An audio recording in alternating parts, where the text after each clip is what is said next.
Hey everybody, welcome back. It's your girl Jen Bay. All right, so today we are going to be talking about fixtures. What is a fixture? A fixture was personal property and it is now real property.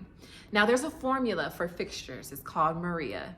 Method, adaptability, relationship, intention, and agreement. So an example of a fixture is like a chandelier, right? Chandelier was personal property and has now become real property.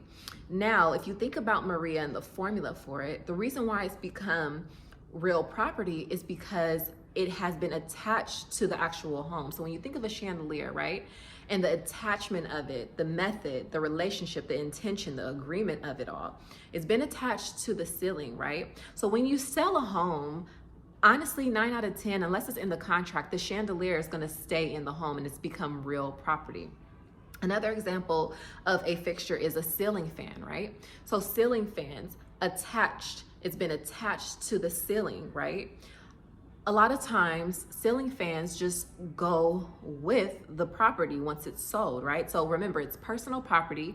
It has now become real property, okay? Another example are window treatments, right? You're not gonna take out the window treatment when you sell the home. You're gonna keep it in because it's gonna go with the property. It's been attached to the window. So think of it that way. Anything that has now been attached to something is going to become, so it's personal property that has become a real property, right? So even if I have a house, I've purchased a house, I decide, you know what, I'm gonna put some ceiling fans above my, in my living room and in my all the rooms. When I decide to sell that house, because it's now been attached to the house, it's become real property. So that technically is gonna go with the house once I sell it, okay? Now let's talk about a trade fixture. What is a trade fixture? A trade fixture is personal property that goes with a business. So perfect example of a trade fixture, restaurant booths, right? A restaurant booth will go with the business. So once someone sells their restaurant, typically they take those booths out so that they can go and transition into their next building, okay? Hair salon wash bowls and dryers, same exact thing. You're gonna take those things, even though it has been attached to the home, it's a business now, right? So these are businesses we're talking about. So that's what a trade fixture is. You're gonna take those wash bowls and those dryers with you to your next property, right? Because these are trade fixtures. So think of a trade, like trade, business, right? So anything that is used for a business to function are considered trade fixtures and they go with the business, okay? So let's go over a question. All of the following will determine if an item is a fixture or not, except, I'll say the question again. All of the following will determine if an item is a fixture or not, except A, intention, B, agreement, C, cost, or D, relationship. Now, if you're like me, okay, you got a little dyslexia, except, right? We're looking for the answer that is wrong. Which one of these are incorrect? So make sure you really understand the questions that are being asked to you on the real estate exam because they do try to trip you up, you know, like you're thinking, oh, I'm looking for everything that is correct. No, in this one, you're looking for everything that is wrong.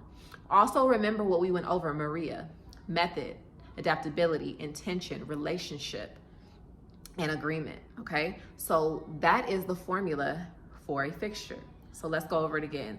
All of the following will determine if an item is a fixture or not, except A, intention, B, agreement, C, cost, D, relationship.